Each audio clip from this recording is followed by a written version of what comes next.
I'm Emma Brunskill. I'm an assistant professor of computer science at Stanford University, and I'm excited to talk about learning from little data to robustly make good decisions. Before I get started, I want to acknowledge the incredible PhD students and postdocs that I've had the pleasure of working on a lot of the work I'll describe. We live in some really incredible times for artificial intelligence and machine learning. We now have agents that can learn from experience in order to match human level performance on video games, to beat the best humans in the world at the challenging board game Go, and to accomplish incredible feats for robotics. But I'd like to introduce a task to you that I think many of us in academia are very familiar with that involves another form of sequential decision making, and that is office hours. The first week of any new quarter, we are often faced with students coming into our office seeking help with a particular assignment. In order to accomplish and help a student to quickly understand something, we do a very complicated sequence of decisions, dealing with the fact that things are partially observable, where we need to quickly learn what sequence of interventions will help a student reach understanding, and to do so in a way that is equitable and efficient so we can get to everybody in the queue. I think right now we don't have any reinforcement learning agents that are capable of accomplishing this task that all teaching assistants in America do every single quarter. And this isn't just important because it's something that people can do effortlessly. It also represents a grand challenge in AI. And this has been known since the 1940s and 50s, when people started to think about how we could make sequential decisions under uncertainty and replicate that sort of ability in machines, with one of the first founders arguing that not only would theory for this be of the greatest importance to mathematical statistics, but more broadly to science. And so quickly learning to make good, robust decisions is really a key part of intelligence and must be part of an agenda to advance artificial intelligence. And equally importantly, I believe that it is essential in order for us to advance artificial intelligence for human benefit. And so my work can really be summarized by how is it possible to learn from limited samples to robustly make good decisions. I'll briefly outline now why I think each part of that goal are so important before delving into this in a little bit more depth. As one of the examples of some of the amazing successes we've seen recently, we saw an example where a robotic hand could solve a Rubik's Cube. This was a very impressive feat. However, if you dig into the paper, the researchers comment that it required about 13,000 years of compute to accomplish this task. Now, if we do a brief back of the envelope calculation, this suggests that the robot had about 197 million attempts to learn how to do this task. This is clearly more than any human has ever needed to learn how to solve a Rubik's Cube. But you might think that in the day and age of big data, perhaps we have so much data that it will be possible to use similar types of techniques for other types of tasks we might care about. For example, you might imagine that we'd like to use similar techniques to customize and find adaptive policies to help people reach their fitness goals. However, if you look at Fitbit, which is one of the most popular fitness devices on the market, there has only ever been about 90 million devices sold. And what this argues to me is that learning from limited samples is going to be essential, no matter what sort of ways we want to use reinforcement learning to help people for many real-world tasks. A second challenge I want to bring up comes from the dominant paradigm in reinforcement learning, which is online learning, where we have an agent, say a robot, that makes decisions or takes actions in the world and then gets back reward and state information. It then uses that information to decide what to do next, and we call this process online reinforcement learning. However, let's look at a different example. In the American Reinvestment and Recovery Act in 2009, it provided significant incentives for hospitals to collect data electronically. And now, over 10 years later, it is estimated that there is over 2 times 10 to the 9 gigabytes of healthcare data. It would be incredible to be able to leverage that data about decisions made and their outcomes in order to improve patient well-being. But doing online reinforcement learning is not going to be feasible nor always ethical in those situations. And that prompts the need for us to be able to learn from batch amounts of data to robustly make good decisions. Finally, a lot of my own work is motivated by thinking about how we can create adaptive, intelligent computer systems to help students learn better. One of the first examples of this came in about 20 years ago, where there was an RL system to help students to do problems quickly. Now, finishing problems quickly is certainly one goal we could consider, but it doesn't begin to reflect the more complex goals of education that we seek. For example, I put on the left just one of the snippets of the goals for the Palo Alto School District, where my son attends. If you delve into this, you will see things that you might expect, like performing at or above grade level. But you will also see things like discovering and pursuing passions or promoting equity. And this argues, perhaps unsurprisingly, that the goals we have for our systems are complicated and challenging, and that when we are thinking about creating automated decision-making systems, we have to think very carefully about what we mean by good decisions and how to accomplish that. In my own work, to make progress on these challenges, my research spans 3 parts. I think carefully about a number of applications, particularly in education and healthcare, which motivate me and drive the impact I seek. My work also covers algorithms, which I think help to advance our understanding of reinforcement learning and provide practical tools that can be built on both by the research community and more broadly. And in addition, I work on theory because I think it allows us to ground out our assumptions and to solidify our understanding that we gain through the other 2 thrusts. And so what I will do now is to tell you a little bit about some of the work we have been doing to try to do learning from limited samples to robustly make good decisions. Before I do that, I want to do a very brief introduction to reinforcement learning, just to make sure that we're using similar types of notation. In reinforcement learning, I will use A to denote actions or interventions or decisions that is made by an agent that then result in a reward signal about the quality of those decisions, as well as state information that can reflect how those previous decisions can influence the future trajectories. We will think about policies that are mappings from states to what actions we should do. One of the central challenges in reinforcement learning is that we do not know in advance a dynamics model that describes how actions affect the state of the world, nor frequently a reward model which explains how good different actions will be in different states. One of the most popular paradigms in reinforcement learning is to focus on Markov decision processes, where we can summarize the current state and use that information in order to decide how to act. I'm now going to start off and talk about learning from limited samples. We've been doing a lot of work in this area. As you can see here, I use the symbols here to highlight whether the work is primarily a theoretical contribution, an algorithms contribution, or an applied contribution.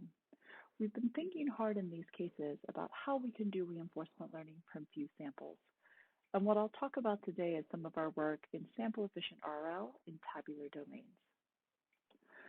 Now, reinforcement learning with little data has an extremely rich history, really since the beginning of what we think of as the birth of artificial intelligence-focused reinforcement learning. People have been thinking about how well agents can learn to make good decisions and how quickly they could start to make good decisions. And yet, perhaps surprisingly, for over 20 years, we have lacked strong understanding of even the most basic settings in terms of how quickly agents can learn to perform well. Recently, through a series of papers, we have closed that gap for an important, simple setting, perhaps the simplest meaningful setting in reinforcement learning, where we now formally understand how well an agent can act for two of the most popular frameworks for analysis. As a refresher for what those are, there are two popular formalisms for assessing how well an RL algorithm will do, not just empirically on a particular domain, but on any domain you might apply that algorithm to. One is looking at how well does the algorithm work across a series of episodes, for example, across a series of patients or customers or students. We could look at what the performance is over time, and then we could compare this to what is the optimal reward, what is the optimal sum of rewards we could get in each of those episodes. Looking at the gap between how our algorithm works and what was the optimal return, we can see a series of gaps. If we add up those gaps, that is how we define regret. And what we are frequently interested in regret analysis is to characterize how quickly regret grows over time as the agent continues to make additional decisions. Now, in some cases, we may only care if the performance of the agent isn't near optimal. In particular, we may have some threshold under which the performance is considered to be sufficient. We could imagine in this case counting up the number of times an agent makes a suboptimal series of decisions. We denote this framework as probably approximately correct RL, which is borrowed from the supervised learning community. In these cases, what we seek to quantify is how many decisions where the agent may make suboptimal decisions, and to bound that number with high probability.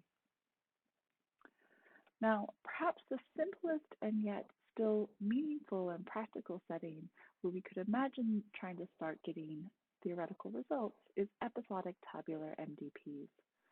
In this case, we're going to assume that we have a finite number of states and actions, and in each episode, the agent interacts with the environment, for example, a student, for 8 steps. We then resample an initial start state and act again for 8 steps. And this process repeats for a series of episodes. Now, what we would like to do is to understand formally how hard it is to learn in these sorts of scenarios. And for those of you that don't do this type of analysis, you might be wondering whether all algorithms do well on both regret and PAC-style analyses. However, it turns out that if we have agents that are not strategic, if they use often standard popular approaches to gathering data and making decisions in unknown domains, that unfortunately performance can be very bad. In particular, the number of mistakes the agent makes can be exponential as a function of the state space and the horizon, the number of decisions made. And the regret can be linear, which implies that the number of mistakes can continue to grow, increasing forever. Now, there's been a huge amount of progress since sort of the original characterization of PAC and regret for standard algorithms. And over the last 20 years, people have quantified much better polynomial bounds on the amount of experience needed, as well as polynomial bounds on regret that are sublinear. And recently, after a series of work in 2019, we have closed the episodic tabular RL case. And what I mean by this is that we now have tight upper and lower bounds for episodic tabular RL for both regret and PAC. And this work was done by my student Chris Dan, who recently graduated. Now, the way in which we made this progress was to do very precise quantification of uncertainty over aspects of the decision process, including, for example, the reward or the dynamics model, and coupling that with optimistic estimates of the value function given this uncertainty. Now, at this point, in many ways, we were very excited because we now had, in the dominant terms, these tight bounds that allowed us to understand how hard it could be to act in any different decision process, and sort of and it allowed us to formally characterize this. But in other ways, it was not fully satisfying. Fortunately, in practice, reinforcement learning often does much better than expected in theory. And it is well known that in certain settings with additional structure, learning to make good decisions is provably easier.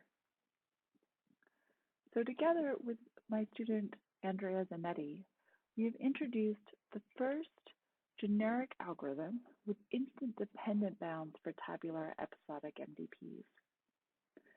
I think these types of results are helpful and important towards an interesting goal, which is if we want to make AI available and usable by a much broader swath of people, we will need people to be able to apply algorithms that are going to do well, no matter what domain we apply them to, and to leverage the structure that is present so that they can do better if that structure is there, without those potentially domain experts having to also be a PhD in reinforcement learning.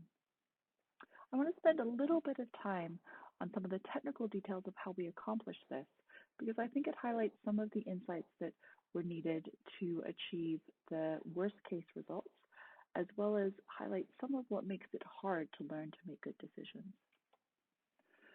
Some of the earliest work in terms of making progress on strategic exploration and achieving tighter bounds tried to quantify the difference between the optimal value function and the value function that was being computed with limited data. This work frequently proceeded by bounding the uncertainty over the dynamics model parameters separately from the reward model parameters. And in particular, it often leveraged standard concentration inequalities like the Hofting inequality to get bounds on how quickly we would start to get these good estimates. Unfortunately, those sorts of concentration inequalities don't reflect anything about the underlying structure of the domain. What was noticed later is that we could use stronger concentration inequalities that think about the variance of the value function, and in particular to quantify the variance of the value of the next time step. The idea in this case is that if under the optimal value function, that there is very high variance over the values that you might reach on the next time step, even while following the optimal policy, that sort of domain is much harder to learn in. In fact, this quantity was denoted as the environmental norm and was proposed several years ago by Shai Menor and a number of his colleagues. It was noted there that this seemed to be correlated empirically, but it was not yet known whether or not this actually was associated with stronger regret guarantees. What we could show is a new regret result that depends directly on this quantity. Crucially, our algorithm does not know this quantity. In this way, it is a generic algorithm with instance-dependent bounds. This makes it quite different to other efforts that have come in the last few years to try to provide instance-dependent approaches, but that yet often still need some additional knowledge of the structure of the domain in order to have these stronger results. One of the things that I like most about this is that it not only matches the worst case bounds that were previously known, but it also highlights and enhances our understanding of when it is hard to learn to act well. In the deterministic MDP, it is known that you only need a single sample to understand the dynamics and the reward model for that state and action pair. Our results immediately recover this sort of structure. On the other hand, if the domain is a bandit and the actions taken do not influence the next time step, then the variance of the next value of this next state are also bounded. And we can again show immediately that this is going to have a much lower regret than other problems. In both for deterministic MDPs and bandit-like structures, our results near match the best results for algorithms that are designed specifically with this structure being provided to them. It turns out, in fact, that the hardest cases lie in between these two, when you have these medium levels of stochasticity. When we have a medium amount of stochasticity in the transition dynamics, and we have a large range in the potential value of the next time step, that is exactly when it is most hard for the agent to learn what to do and yet learning what to do is critical. Indeed, our result answers part of a recently proposed computational learning theory open question, which sought to better understand if it is really harder to learn when an agent is making a sequence of decisions compared to a single decision. Interestingly, our results suggest, in fact, that there is no horizon dependence in the regret bound for their setting. In addition, these results validate the empirical findings of prior work that had illustrated that this variance of the value of the next time step was numerically small on many common benchmarks, where it turns out that, in fact, you do not need a lot of data to learn to make good decisions. To summarize, we have introduced the first generic algorithm with instance-dependent bounds for tabular episodic MDPs.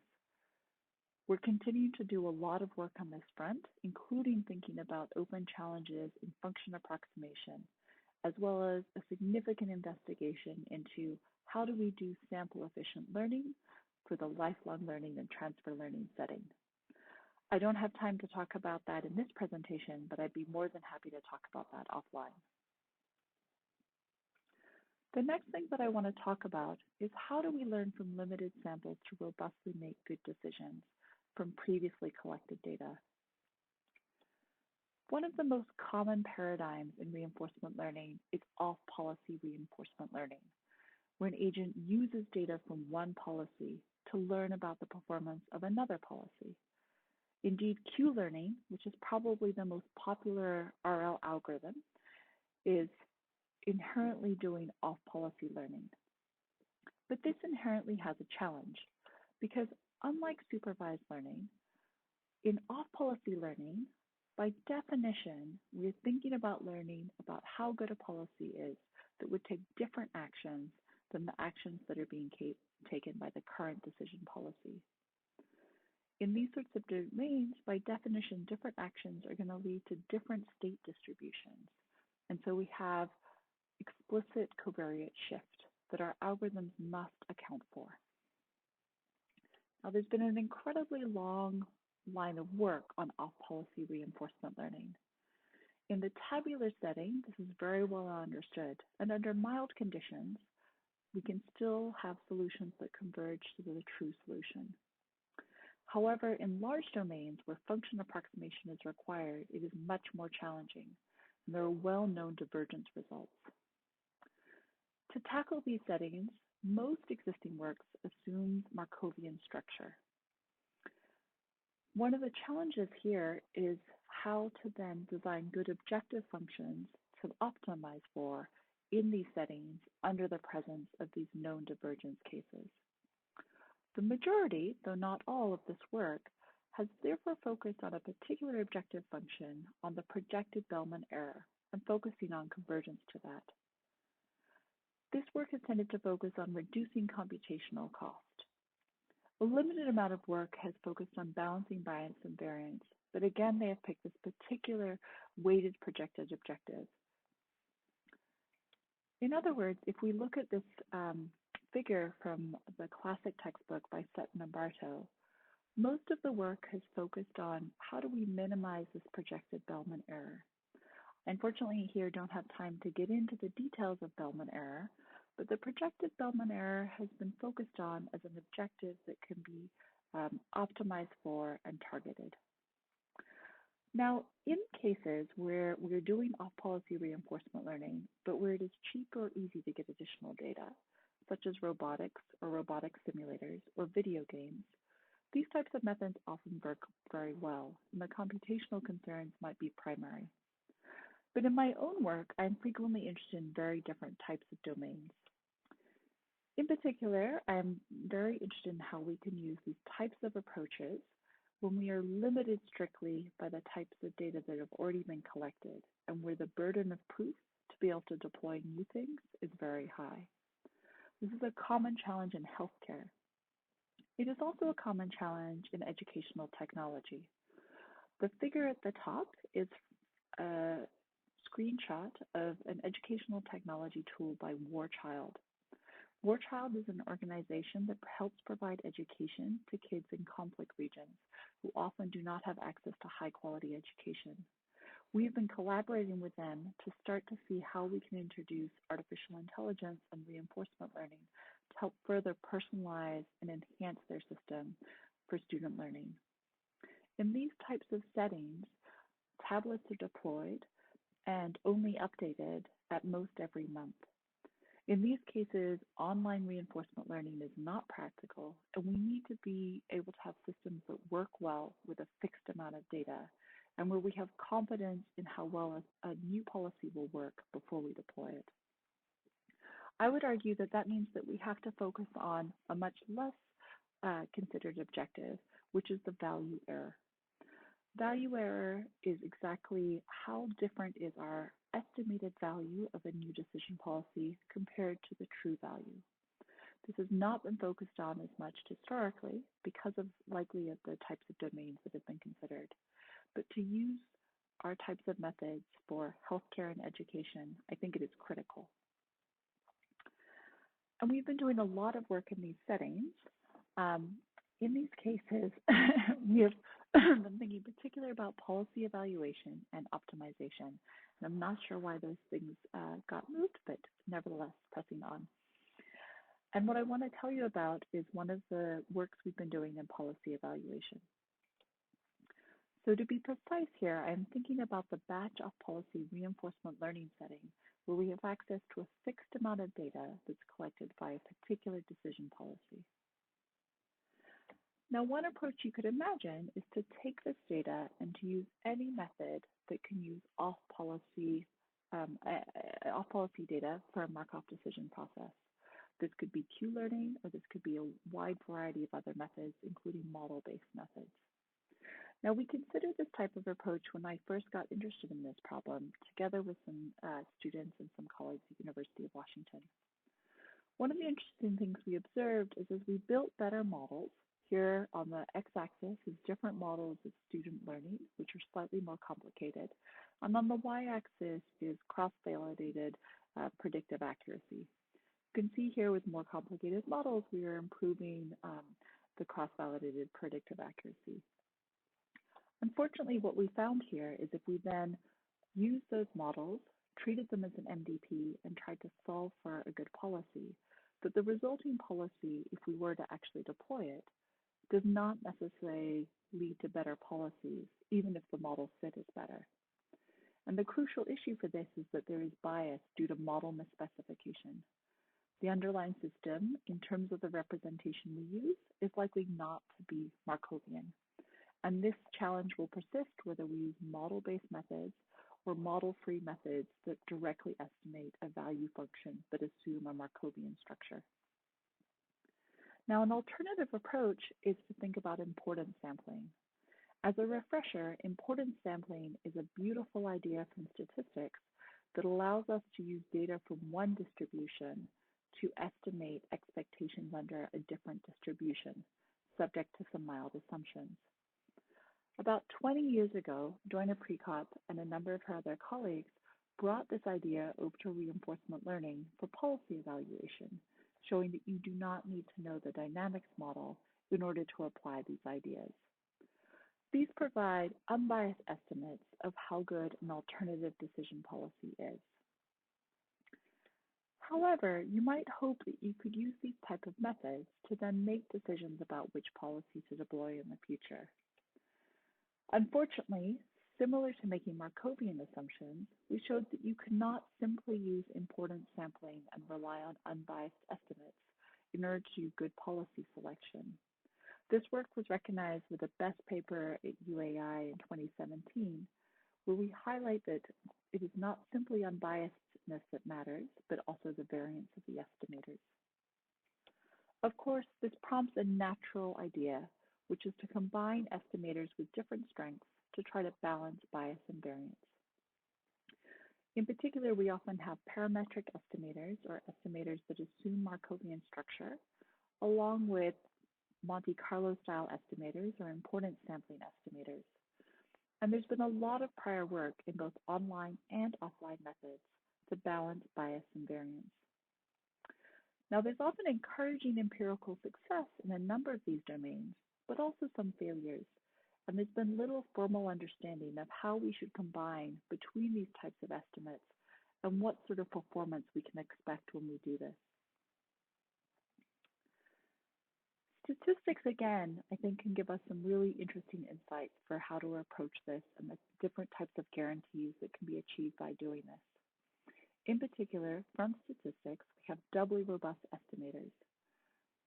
In the single time step problem, for things like treatment effect estimation, these type of estimators work by combining models of the reward with importance sampling style estimators that do not make model assumptions.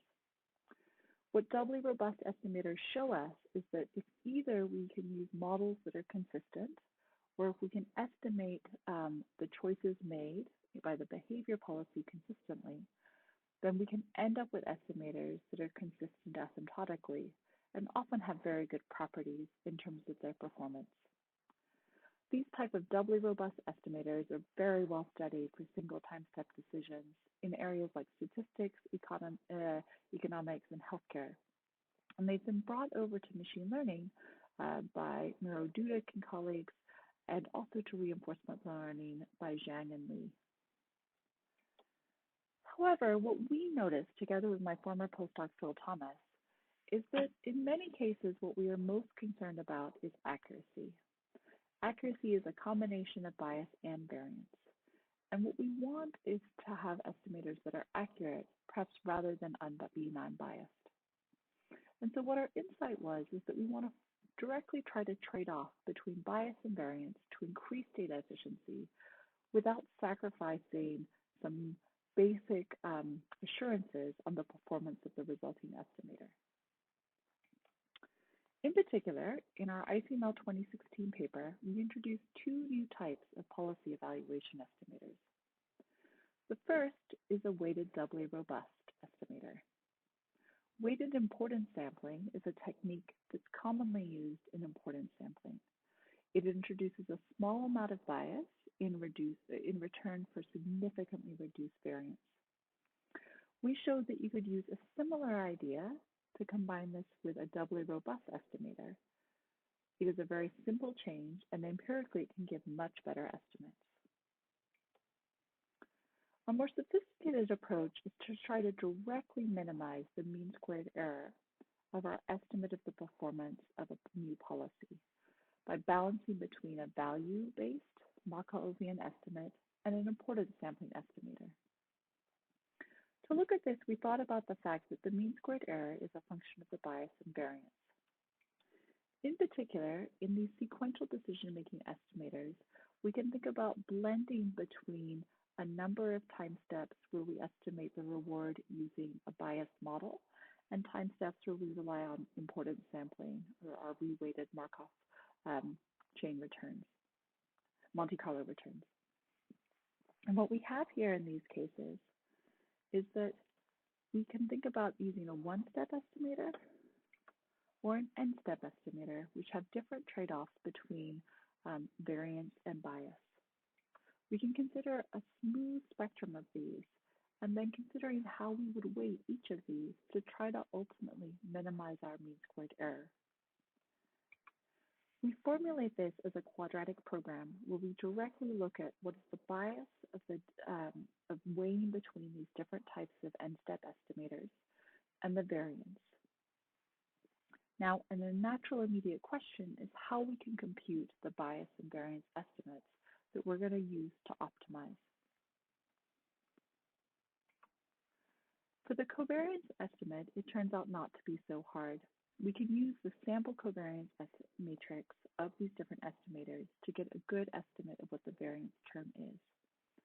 The real challenge is the bias. Bias, recall here, means the difference between our estimate as a value function and the true value function. If we actually know if we actually know the bias precisely, that means that we can directly know the exact policy value. And so in general, estimating the bias is as hard as estimating the true policy value. What we noticed is the following. The importance sampling estimator is defined to be an unbiased estimator under mild assumptions. We can then also use properties of knowing what the potential ranges of this estimate combined with concentration inequalities to compute a confidence interval over the importance sampling estimator. We can then also think about what would be the model-based estimator. If we compare the confidence interval over the importance sampling estimator and the model-based estimate, that gives us a lower bound on the minimum bias that the model must have. In practice, this is only going to be a lower bound because it might be that the model-based estimate actually has bigger bias than what we can compute here. And so by using this as an estimate of a bias, we will slightly be in favor of the model. Note, however, that asymptotically, this underestimate of the bias will go away. It was this insight that allowed us to achieve something practical in terms of being able to directly minimize an estimate of the bias and the variance. Now, while our primary focus here was a practical tool, we also wanted some sort of assurances that this was a reasonable estimator. And to do so, we provided the first proofs in reinforcement learning of doubly robust estimators that are strongly consistent and will converge to the true estimate of the policy value. In particular, we proved under mild assumptions that each of the policy value estimators that were previously introduced by Zhang and Li, as well as our new weighted doubly robust and our model and guided importance sampling estimator, will all converge with probability 1 to the true policy value. This gives us sort of a minimal assurance that the estimator we have is fundamentally sound. But even more important is to understand the empirical properties of this approach we've introduced. Here I present a simple grid world simulation to try to illustrate the differences in the data efficiency of different types of policy estimators. What you can see here is that if we rely on things like models in the black, then even as we increase the amount of data on the x-axis, that eventually the model can no longer improve its mean squared error due to its bias. Importance sampling in the blue will continue to improve with more data, but frequently struggles due to its amount of variance. The key thing to notice here is that our magic estimator in red is significantly more data efficient with the same amount of data.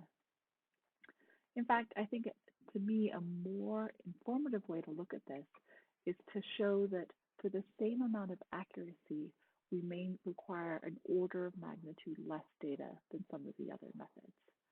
This is important because in many important real-world applications, we will be fundamentally data limited, and therefore this can allow us to help be confident about whether or not a new decision policy is reliably better than the existing option. For example, this work has been built upon by a number of different researchers since we first published it. Some of our colleagues were looking at different estimators for considering a sepsis treatment example, where they were looking at IV fluids and vasopressors and trying to model in these cases to see whether or not there were better decision policies using data from about 20,000 intensive care unit patients. Interestingly, our weighted doubly robust estimator that we introduced was the only consistent policy estimator that they tried that could identify an optimal policy which was estimated to improve over the prior. In particular, their method needed to be able to have both estimates and confidence intervals that were outside of the previous estimate, whereas a lot of the other approaches were not sufficiently data efficient and could not do this in a reliable way.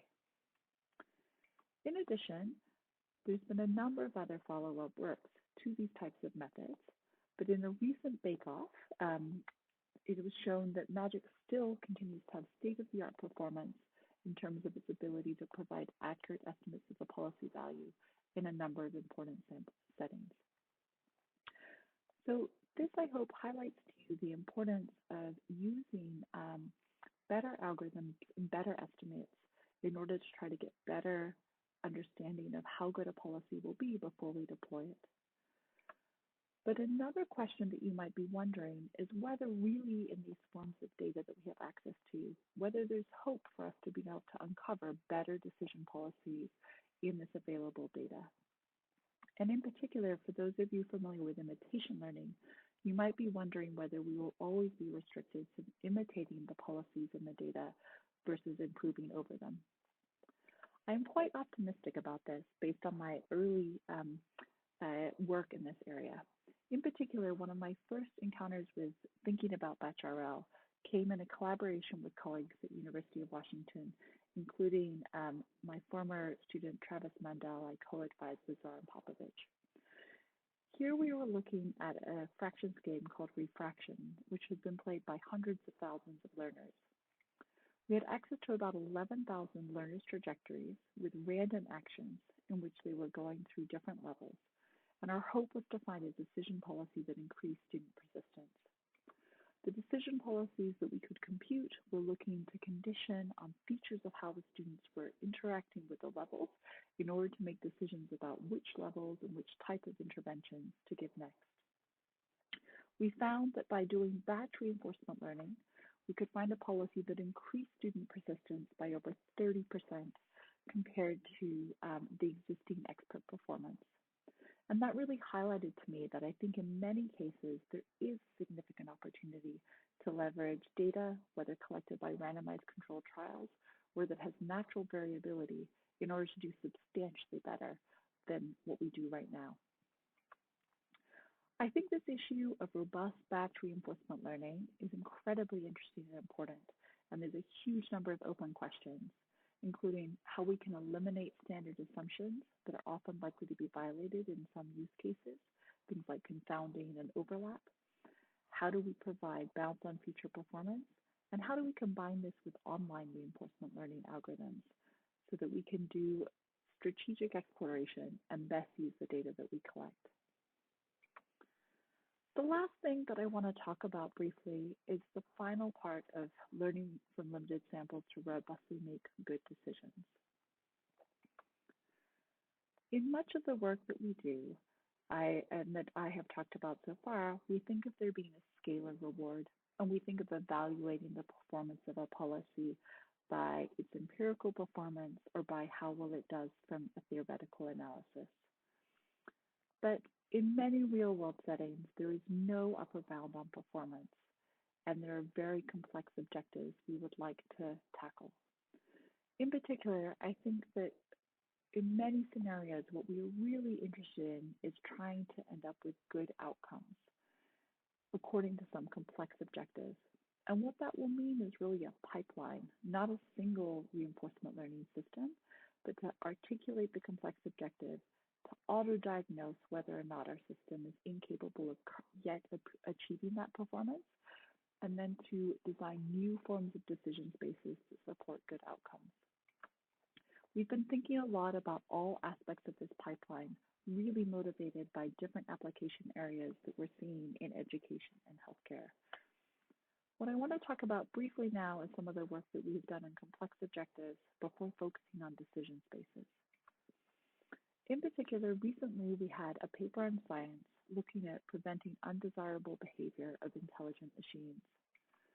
This is really part of a broad and growing effort in artificial intelligence and machine learning to think about value-aligned artificial intelligence, AI safety, and fairness, accountability, and transparency. In our work, one approach we thought of for doing this is thinking about, given historical data, how can we optimize to ensure that a solution won't, in the future, exhibit undesirable behavior, which we quantify in the form of a number of constraints. This is a different approach compared to some prior work, which has a similar objective, but is also focused on when there is particular forms of these types of objectives and constraints. To examine the feasibility of our approach, we looked at an example where we could use a very accurate blood glucose simulator that's been approved by the FDA to replace early-stage animal trials. Our hope was to use reinforcement learning to see if we could develop adaptive, personalized decision policies for insulin dosage that nevertheless would not cause unwanted and potentially unsafe side effects. What we could see is that in these cases, compared to standard approaches that don't try to incorporate these constraints, our approach could safely ensure that we would not get a high probability of this undesirable behavior, and yet could still reliably, with a fairly small amount of data, within about 4 to 5 months for the simulated patients, that our method could find better solutions that it could then confidently and safely transition patients to. Now, of course, to deploy this in the field, we would want to do significant additional work. But I think that these types of methods are encouraging about us being able to achieve good performance for these more complicated objectives that I think are going to be realistic and needed for many practical domains. Realistically, in many of these scenarios, we will start off with decision spaces that will not yet necessarily allow us to really achieve the student outcomes or patient outcomes we want to do.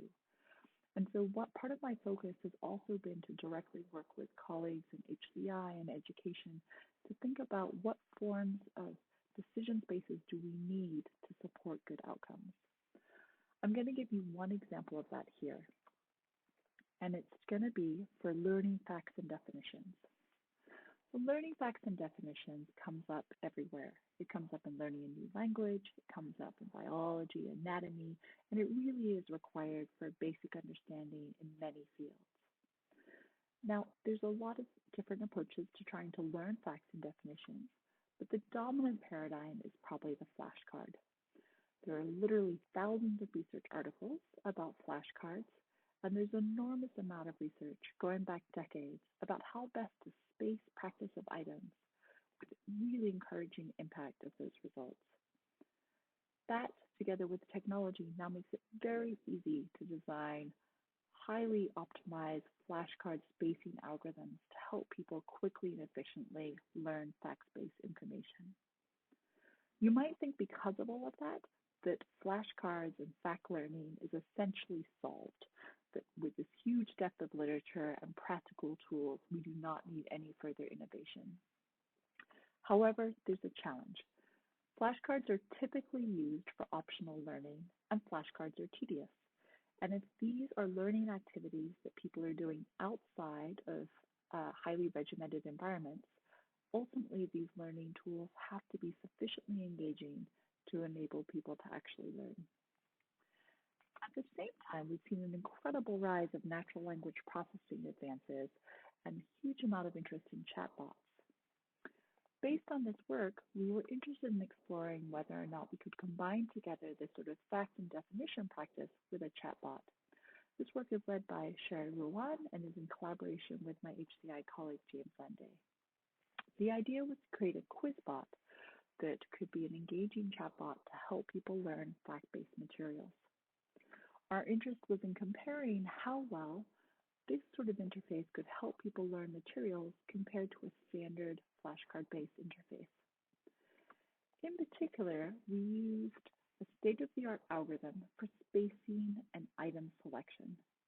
The algorithm combines the strengths of some prior cognitive and machine learning models. And we used the same algorithm both for the flashcards and in the QuizBot to decide which item a student should practice next.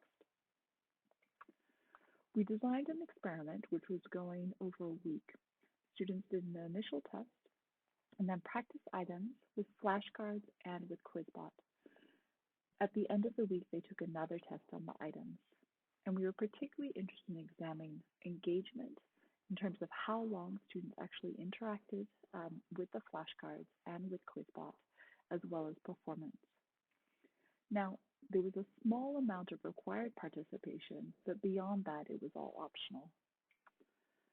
Perhaps unsurprisingly, Chatbot was much more engaging, and users used it approximately 3 times more than using the flashcard app. This wasn't so surprising to us.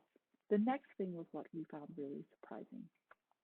Chatbot users, in fact, learned substantially more on the items that they were practicing with the QuizBot. In particular, on recall accuracy, they had a score of 50, approximately 50 versus 38.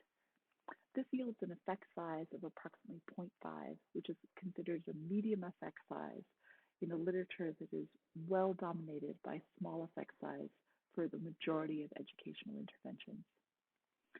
I personally found this really surprising. I thought that we're an area where there's been such an enormous background of literature and where things have been so well studied that it seemed extremely unlikely that we would be able to actually improve on learning outcomes in these settings. But what this highlighted to me is that it's both the algorithm and the careful selection of items, as well as what is the interface itself, that together can really yield incredibly impressive results. And so I think that thinking about this full pipeline of what are the objectives we want our decision-making algorithms to achieve, how can we auto-diagnose if there is inadequate performance, and what are the decision spaces that support good outcomes, together can allow us to make much more powerful forms of adaptive reinforcement learning systems. So to summarize, my research goal has really been to learn from limited samples to robustly make good decisions. I think by tackling these foundations of reinforcement learning, prompted by societally beneficial applications, that we will create continually improving human RL systems that are worthy of the people they serve. Thank you.